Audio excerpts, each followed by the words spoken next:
This is day 40 in the life of a college student. So, Sabado na ngayon. At ang schedule natin ay Biyernes at Sabado. So, ngayon, Sabado, may pasok tayo. At nakaputi tayo ngayon dahil kahapon nakaitim tayo, di ba? Ang itim, pang Biyernes. Puti, pang Sabado. Kasi nakasulat sa likod, PE.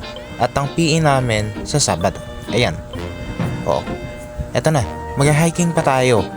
Ang classroom kasi natin, as nasabi ko na paulit-ulit, 3 buildings away, 2nd floor. At depende kung anong araw, ibang classroom. Oh, di ba? Akitin pa natin yan. Grabe. Papasok ko pa lang, may exercise ka na. Ito gamitin natin classroom ngayon dahil Sabado. Classroom ng CSS, pero ginagamit na rin namin para sa PE kasi mainly ano lang naman, tapos ang ginagawa namin sports. Eh di sa gym, discussion room lang namin to. Ito na, papagintay namin. Bago kami mag-start ng lesson, videoan muna natin. Okay. Ang ginawa kasi namin dyan, nag-exam kami. So, tapos na, hindi ko naman na-record yung mismong exam. Grabe. Pagkatapos ka ng exam, yan na, wala na kaming ginawa. Relax na lang. Discuss. You know. Tapos na kaming lahat sa exam. Pwede na kaming lumarga. Ibang teachers, wala. So, isang subject lang kami today. Kaya, maaga rin kami nakauwi. So, magang pasok, maagang uwi. O tara, magkalokohan muna tayo at wala akong magawa. Nakakainis. Papasok ng sobrang aga tapos walang gagawin. O, sige na.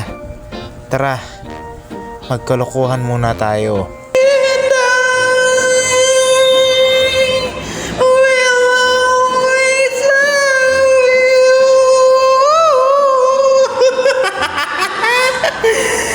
Oh my God. Ano ba to?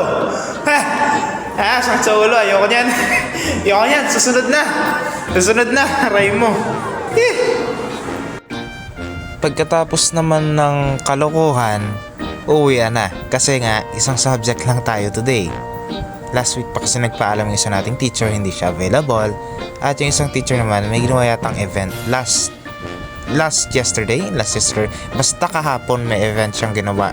Grabe, pagod yata. O sige, follow, like, and subscribe para makita mo ang day 41.